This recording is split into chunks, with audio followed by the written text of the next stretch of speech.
देखने वाले हैं, इस चैप्टर में देखने वाले हैं। कौन सा? Chapter number 12। नाउ इसमें जैसे एक्सप्रेशन हम किसे कहते हैं, टर्म्स किसे कहते हैं, मोनोमियल किसे कहते हैं। मोनो मीन्स होता है कोई एक। चलो हम स्टार्ट करते हैं फर्स्ट वर्ड से। एक्सप्रेशन क्या होगा? Expression are formed by using variable and constant. Expression form होता है जब भी हम वेरिएबल्स का यूज करते हैं या कांस्टेंट का यूज करते हैं, तो एक्सप्रेशन फॉर्म होता है। जैसे कि एक्सप्रेशन का ये डेफिनेशन हो जाएगा, जैसे कि आपको ऑब्जेक्टिव में दे दिया कि व्हाट इज एक्सप्रेशन, या फिर ये दे दिया कि the equation are formed by using variable and constant. वो इक्वेशन जो कि वेरिएबल और कांस्टेंट के थ्रू फॉर्म होती है, उसे हम क्या कहते हैं? ऑप्शन 1 में दे दिया एक्सप्रेशन, ऑप्शन सेकंड में दे दिया टर्म, ऑप्शन थर्ड में दे दिया आइडेंटिटी। तो आप क्या टिक करोगे? Of course expression you have to tick. For example, जैसे कि एक्सप्रेशन क्या होता है? x+3 कोई भी इक्वेशन हो गई, उसे हम एक्सप्रेशन कहते हैं। x+3 ये क्या है? वन वेरिएबल की है। 2y-5 ये सेकेंड वेरिएबल, दो वेरिएबल्स की है।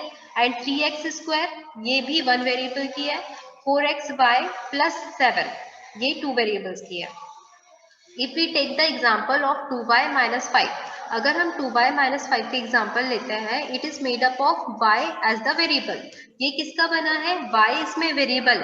जैसे कि किसी भी इक्वेशन में दिया है xy z दिया हुआ है, तो ये क्या हो जाएंगे? These are called variables. And 2 and -5, इस इक्वेशन को देखा जाए तो 2 एंड -5 क्या रहेगा? ये कॉन्स्टेंट्स होंगे। 2 एंड -5 आर द कॉन्स्टेंट्स। ठीक है, ये ध्यान में रखना है कि क्या वेरिएबल्स होते हैं। एक्स वाई जेड मतलब ए से लेके बी तक, या फिर ए से लेकर के जेड तक जितने भी आपके पास ये अल्फाबेट्स आते हैं, इनको हम मैथ्स के टर्म्स में वेरिएबल्स कहते हैं। कांस्टेंट क्या होता है? कांस्टेंट नेगेटिव में भी हो सकता है और पॉजिटिव में भी हो सकता है। कोई भी नंबर जो नेगेटिव में या पॉजिटिव में किसी इक्वेशन में लिखा हुआ है, उसे हम कांस्टेंट कहेंगे। ठीक है, एक्सप्रेशन आपको समझ में आ गया होगा। एक्सप्रेशन की ये डेफिनेशन आपको नोट कर लेनी है। जैसे expressions are formed by using variables and constant, ये इतना नोट करना है। Expressions are formed by using variables and constant. Example में इसको लिख लेना है x+3।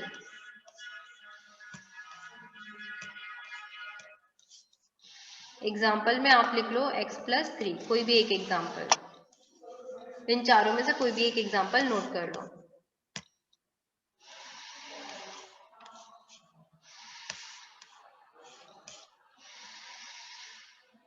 हो गया? Yes, ma'am. Okay, now come to the next term, terms। अब algebraic expression में हम expression के बारे में तो पढ़ते ही पढ़ते हैं। अब हम देखते हैं terms क्या होती हैं। ठीक है, terms are added to form expression। Terms को क्यों ऐड किया जाता है? टर्म्स को, छोटी छोटी जो टर्म्स होती हैं, उनको ऐड करके एक एक्सप्रेशन बनाया जाता है। क्यों यूज होती हैं वो दिया हुआ है। Terms are added to form expression. Example जैसे कि 5ab + 90 ये दिया हुआ है, तो इसमें आपके पास दो टर्म है। कौन कौन सी टर्म्स हो गई है? इसमें दो टर्म है आपके पास, Terms and एक तो 5ab और +90 ये वाली हो गई है, और एक ये वाली टर्म हो गई है 90। तो ये टर्म्स रहेगी। ब्रैकेट के अंदर दिया है, ये एक एक्सप्रेशन के टर्म्स में दिया है, ब्रैकेट लगा दिया तो ये एक एक्सप्रेशन बन गया। ठीक है, टर्म्स को अगर हम ऐड करते हैं तो एक एक्सप्रेशन बनता है। अगर हम दो टर्म्स को माइनस कर देते हैं तो भी एक एक्सप्रेशन फॉर्म होता है। और जैसे 56m³ दिया हुआ है, m⁻³ दी है, +65 - yz, इसमें टोटल कितनी टर्म्स दी हुई है? 1 और ये 2 और ये 3 टर्म्स दी हुई है। ठीक है, 3 टर्म्स दी हुई है, तो ये पूरी टर्म्स मिला करके एक एक्सप्रेशन फॉर्म कर रही है। इसे हम ऐसे भी लिख सकते हैं 56m⁻³ +65 - yz। ओके, यहाँ पे आपको थर्ड पॉइंट नोट करना है सिर्फ। टर्म्स क्या होती हैं? Terms are commonly made up of, terms किससे बनी होती है? Coefficients, variables and constant. इसको नोट कर लो। Terms are commonly made up of coefficient, variables और कांस्टेंट्स। टर्म्स बनी होती है कोएफिशिएंट से। कोएफिशिएंट मींस दैट कि जैसे कि 56m raise to the power 3 दिया है, तो किसी भी वेरिएबल के साथ जो नंबर दिया होता है उसे हम कोएफिशिएंट कहते हैं। वेरिएबल हमारा m हो गया, y हो गया, z हो गया, ये वेरिएबल्स हो गए। कांस्टेंट हम 56 को भी बोलेंगे, 65 को भी कहेंगे, और 90 को, जितने नंबर्स होते हैं उन सबको हम कांस्टेंट कहते हैं। इसको नोट कर लो, थर्ड पॉइंट नोट करना है इसमें से। हो गया ये वाला? Yes, ma'am. Okay, now Yes, ma'am. अब बात आती है मोनोमियल की। मोनोमियल क्या होता है, ये इंपॉर्टेंट है। Monomial an expression comprising of only one term, वो एक्सप्रेशन जिसमें कि वन टर्म होती है उसे हम मोनोमियल कहते हैं। जैसे कि यहाँ पे हमको गिवन है एन एक्सप्रेशन, ये लिखना है आपको, an expression comprising of only one term, कोई भी एक्सप्रेशन जिसमें वन टर्म होगी सर, उसे हम मोनोमियल कहेंगे। एग्जाम्पल्स भी लिख लो ये सारे मोनोमियल क्या होते हैं, जैसे 5x हो गया, 2y² हो गया, 6mn हो गया, 98 -9q, 10cd हो गया, और -11xyz। These are the monomials. ये जो टर्म्स है सिर्फ एक ही टर्म दी हुई है, इसको हम मोनोमियल बोलते हैं।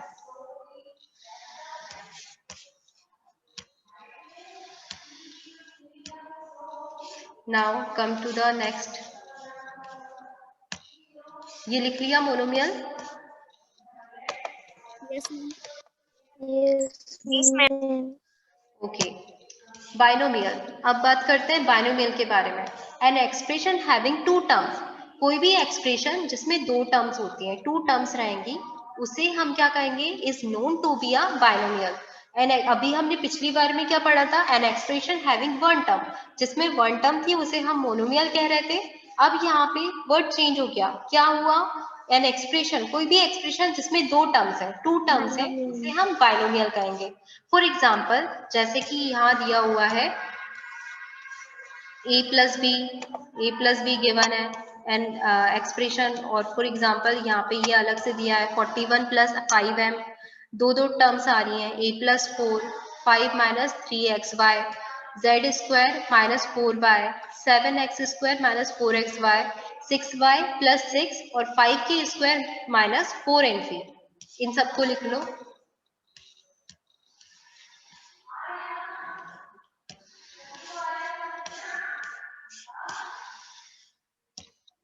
हो गया मैम। इसके बाद है ट्राइनोमियल। अभी तक हमने मोनोमियल के बारे में पढ़ा, बाइनोमियल के बारे में पढ़ा, अब हम ट्राइनोमियल के बारे में देखते हैं। ये तीनों टर्म्स इंपॉर्टेंट है। An expression consisting of 3 term, कोई भी एक्सप्रेशन जो कि जिसमें क्या होती है, 3 टर्म्स होती हैं, ठीक है, 3 टर्म्स होंगी, उसे हम कहेंगे trinomial. Okay, is known to be known as a trinomial. For example, जैसे a + b + c, 3 टर्म्स आ रही है इसमें, इन दोनों को नोट करना है, a + b + c।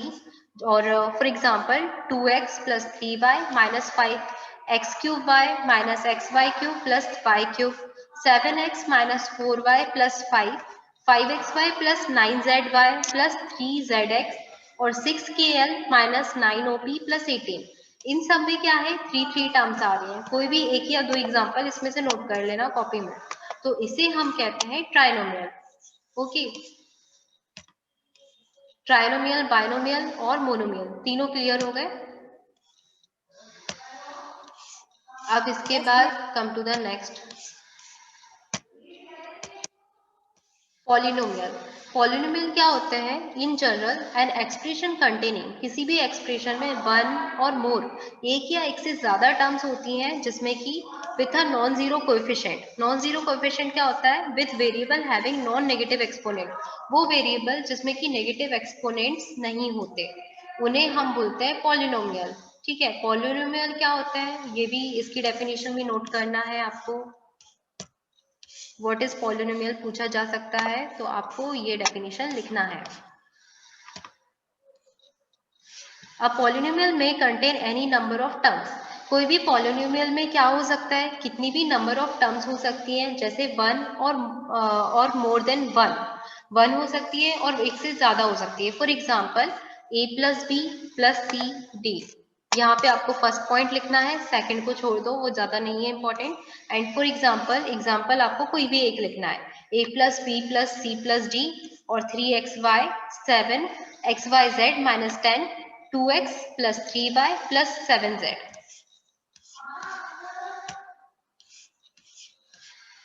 इसको भी नोट कर लो।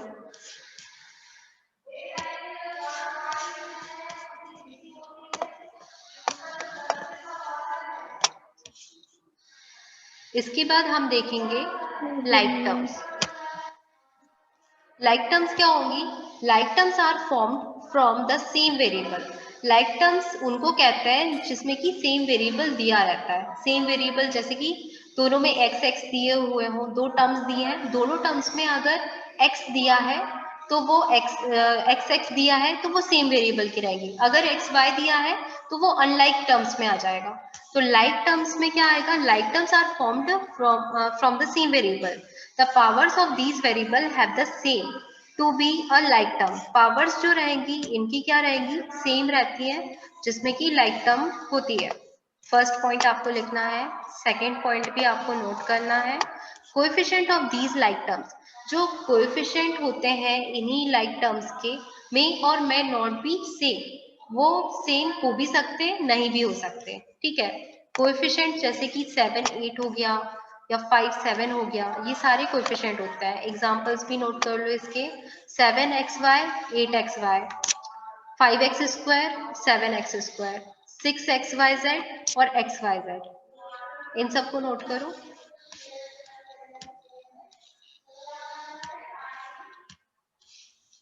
हो गया मैम।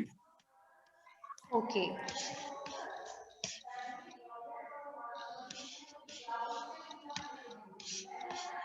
नाउ अब देखते हैं अनलाइक टर्म्स। अनलाइक टर्म्स क्या होंगी? जैसे कि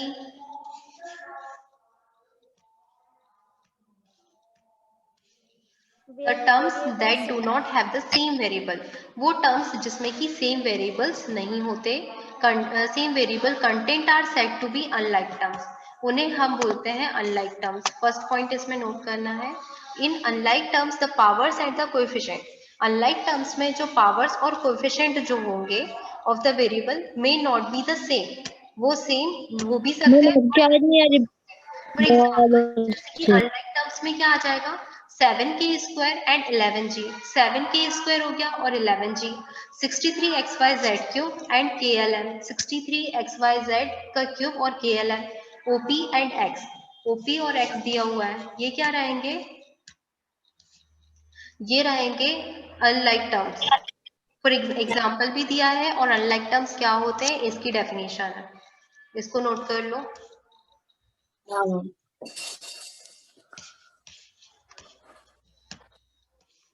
फिर इसके बाद आपको करना है कोएफिशिएंट, देखते हैं next. What is coefficient? Coefficient the numerical factor of a term, जो न्यूमेरिकल फैक्टर होता है किसी भी टर्म का उसे हम बोलते हैं कोएफिशिएंट। न्यूमेरिकल फैक्टर जो रहेगा किसी भी टर्म का उसे हम कोएफिशिएंट कहेंगे। जैसे कि उसे हम न्यूमेरिकल कोएफिशिएंट भी कहेंगे और सिंपली हम उसे कोएफिशिएंट भी बोलेंगे। इसको नोट करना है, the numerical factor of term is called its numerical coefficient और simply coefficient। एग्जाम्पल में दिया है जैसे कि यहाँ पे 7xy है, तो 7xy में कोएफिशिएंट क्या है? मैम आपकी आवाज कट कट कर आ रही है। ओके, कोएफिशिएंट क्या है? यहाँ पे 7 है और वेरिएबल क्या हो गया? xy हो गया। यही हमको 12.1 एक्सरसाइज में भी करना है, इसलिए इसे ध्यान से देख लो। यहाँ पे -5t दिया हुआ है, तो -5 क्या हो गया? कोएफिशिएंट हो गया और वेरिएबल क्या हो गया? t। 6 तो -6 इसका कोएफिशिएंट हो गया और ab इसका वेरिएबल हो गया। 32 mn दिया हुआ है, तो 32 क्या है? कोएफिशिएंट है और वेरिएबल क्या है? क्लियर आवाज नहीं आ रही।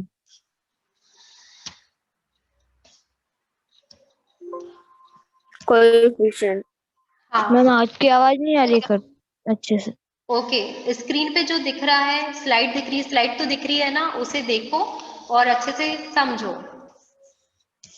आज नेटवर्क प्रॉब्लम हो रही है हर जगह। यस ओके, यहाँ पे 7xy है तो इसकी कोएफिशिएंट क्या हो गया, 7 हो गया, वेरिएबल xy हो गया। -5t है तो -5 इसका कोएफिशिएंट हो गया और वेरिएबल क्या हो गया, t। -6 ab है तो 6 इसका कोएफिशिएंट हो गया और ab क्या है, वेरिएबल हो गया। 32 mn में बताओ कोएफिशिएंट क्या होगा, 32 वेरिएबल क्या होगा, 32 mn mn वेरिएबल। और -98 pk का बताओ, -98 और वेरिएबल ओके, वेरिएबल पीके रहेगा। चलो मतलब आप 12.1 एक्सरसाइज इजीली कर लोगे। ओके, अब हम नेक्स्ट देखते हैं, नेक्स्ट हेडिंग।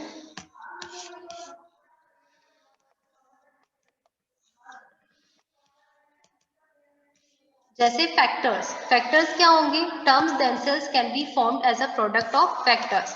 वो टर्म्स जो कि जैसे फैक्टर आपको दिया है, कोई भी टर्म है तो वो किसका प्रोडक्ट होता है, प्रोडक्ट मीन्स होता है मल्टीप्लाई, मल्टीप्लाई होता है फैक्टर्स का। जैसे एग्जांपल 14x है तो इसमें फर्स्ट फैक्टर 14 रहेगा और सेकंड फैक्टर x रहेगा। 11j है तो इसमें फर्स्ट फैक्टर आपका 11 रहेगा और सेकंड फैक्टर j रहेगा। -5x है तो यहाँ पे फर्स्ट फैक्टर -5 रहेगा और सेकंड फैक्टर x हो जाएगा। 10 है तो 10 तो एक ही फैक्टर है। OP है तो O इसमें अलग रहेगा, P अलग रहेगा। अब हम देखते हैं इसमें an algebraic expression that contains only one term। वो algebraic expression जिसमें सिर्फ एक ही टर्म होता है उसे क्या कहते हैं बताओ, मोनोमियल मोनोमियल कहते हैं। ओके, तो हम इसमें मोनोमियल टिक कर लेते हैं, सही बताया। फिर इसके बाद 5x + 6y, ये क्या है बताओ, सेकंड पे बाइनोमियल। बाइनोमियल है। बाइनोमियल क्यों है, क्योंकि वो दो टर्म है। ये दो टर्म है। Okay, good. इसके बाद हम आगे का देखते हैं। हाँ, इसमें आपको बताना है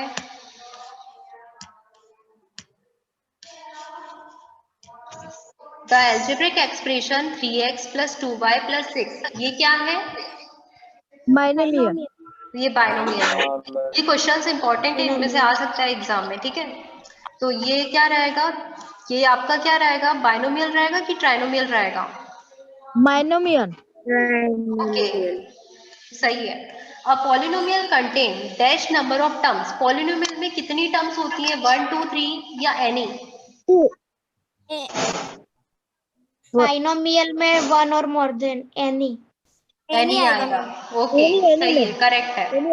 in which of the following the two expression are like term, like terms किस में है बताओ, इनमें से चारों में से, मैम सेकंड में सेकंड में है। ओके, थर्ड थर्ड तो नहीं है, सेकंड ही है। ओके, सेकंड वाला सही है। सेकंड में क्यों है, क्योंकि x और x वेरिएबल सेम होना चाहिए, कोएफिशिएंट सेम नहीं होना चाहिए, ठीक है। कोएफिशिएंट कुछ भी हो चलेगा, मगर वेरिएबल जो होते हैं वो सेम होना चाहिए, या तो x होना चाहिए या तो y होना चाहिए, तो वो क्या होती है, लाइक टर्म्स होती है। इसके बाद अगला देखते हैं एडिशन, ये हम नेक्स्ट एक्सरसाइज में करेंगे, आगे की जो एक्सरसाइज है। पहले फिलहाल हम फर्स्ट एक्सरसाइज में देखते हैं। ये हमारी एक्सरसाइज 1 के लिए था, आज जितना भी किया है।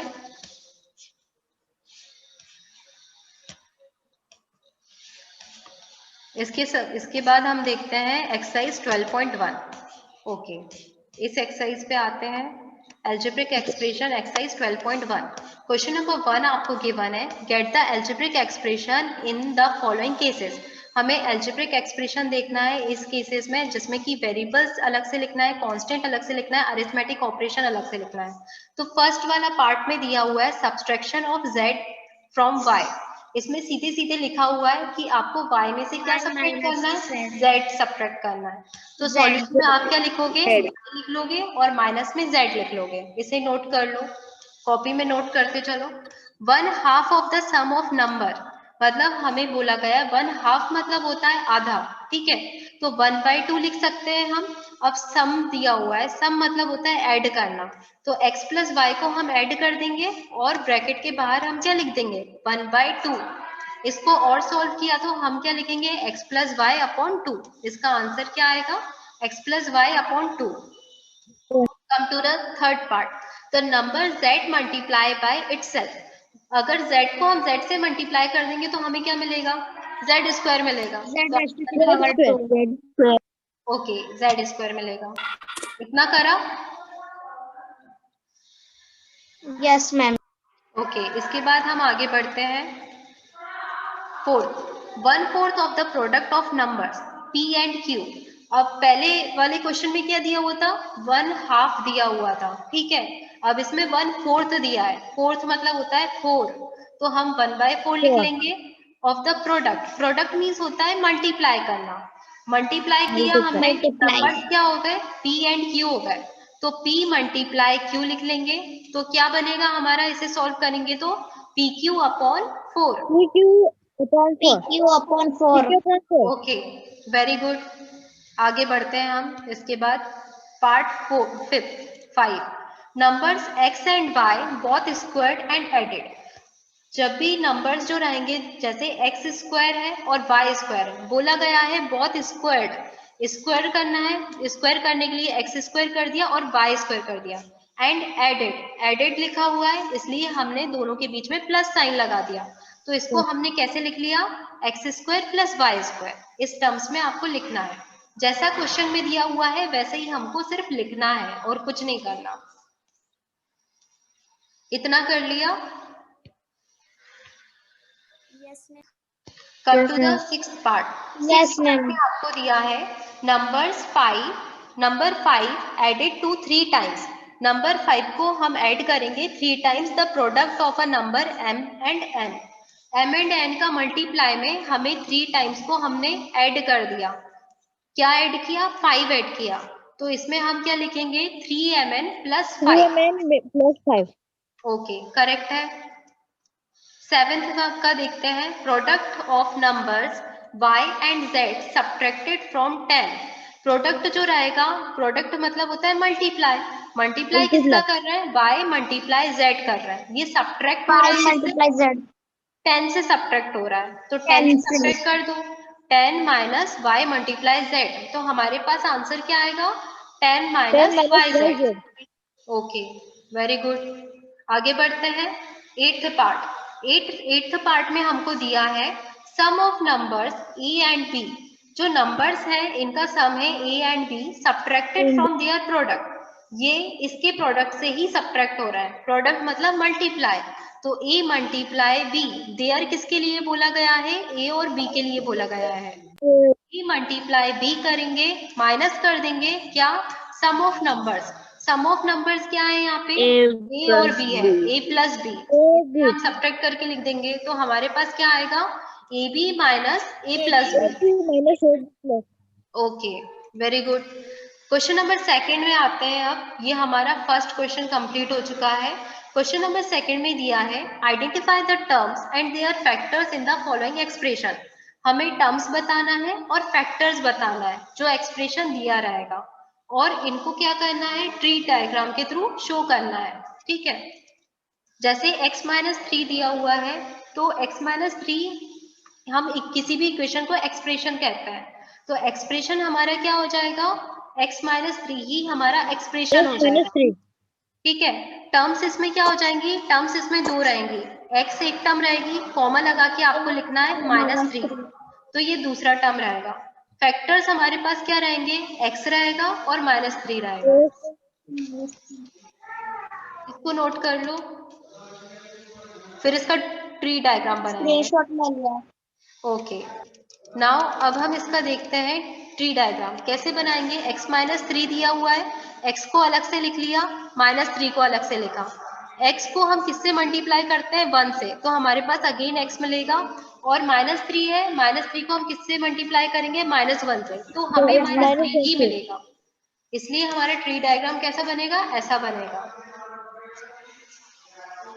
बना लिया। फिर से बोलो। Yes. जैसे हमको दिया हुआ है x माइनस 3 दिया है, ट्री डायग्राम बनाना है अपने को। ट्री डायग्राम में हम दो टर्म्स लेंगे ऐसे एरो करके, एक x लेंगे और एक -3 लेंगे, ठीक है। अब x में और -3, अब ये दो दो अलग अलग हो गया। अब फिर से हम इसको फिर से इसकी ट्री बनाएंगे। ट्री बनाएंगे तो एक तरफ x आ जाएगा और एक तरफ 1 आ जाएगा। x और 1 को जब भी हम मल्टीप्लाई करेंगे तो हमें क्या मिलना चाहिए, x मिलना चाहिए।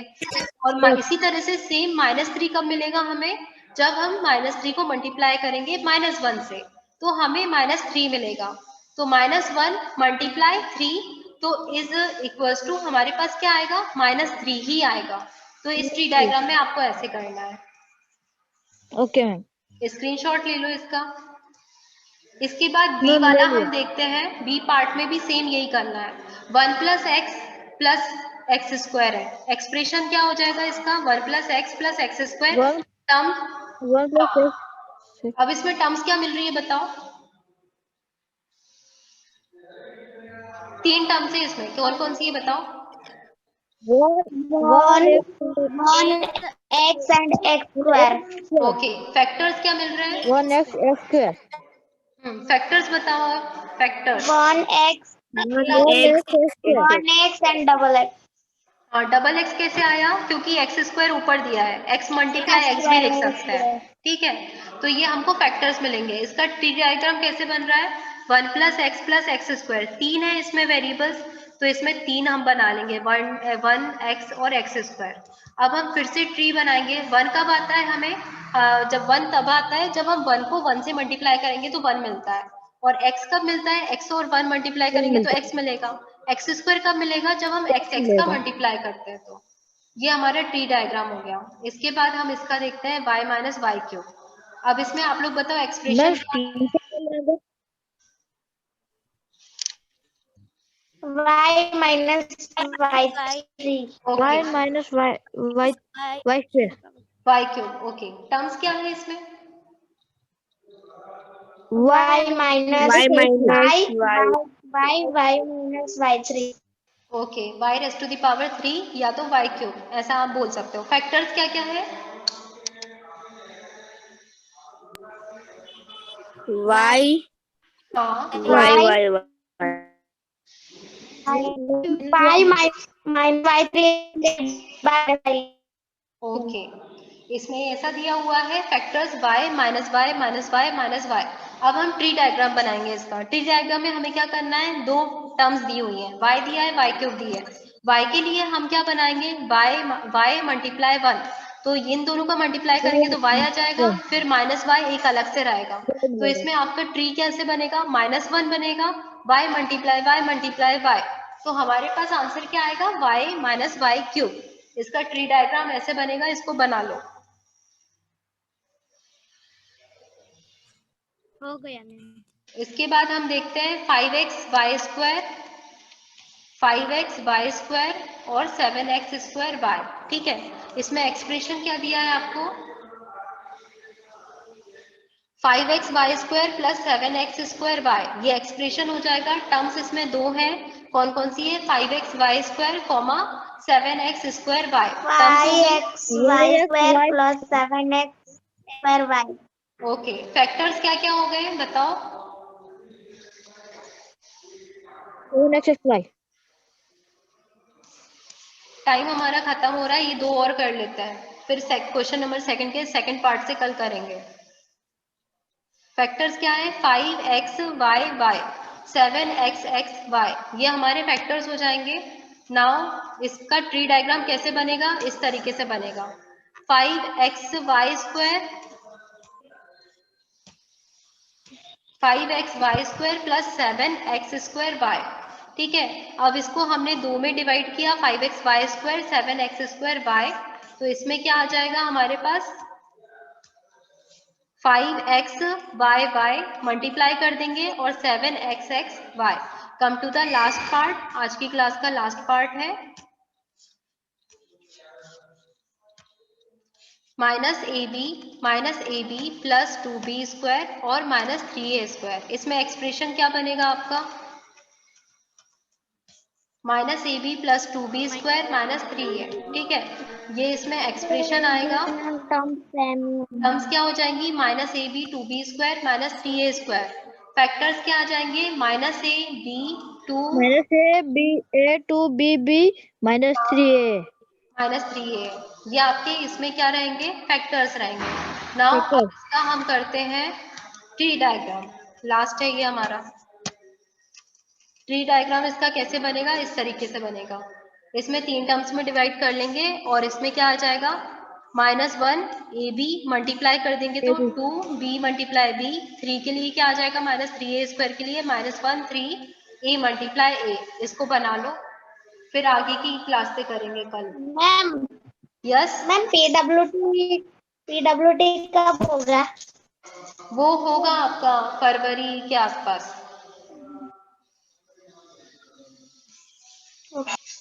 ओके, हो गया, स्क्रीनशॉट ले लिया। हाँ मैम ले लिया। ट्री डायग्राम कैसे बनाते हैं वो आज आपको आ गया होगा। और मोनोमियल क्या होते हैं, बाइनोमियल क्या होते हैं, ट्राइनोमियल क्या होता है, इनको अच्छे से पढ़ लेना। यही एग्जाम में इस तरीके के क्वेश्चंस आते हैं इनसे रिलेटेड। बाकी आज की क्लास के लिए इतना ही, कल से हम आगे का करेंगे। Okay bye ma'am, thanks ma'am. Bye ma'am, thank you ma'am. Okay bye ma'am, thanks ma'am. Bye ma'am, bye okay, bye bye. Ma'am.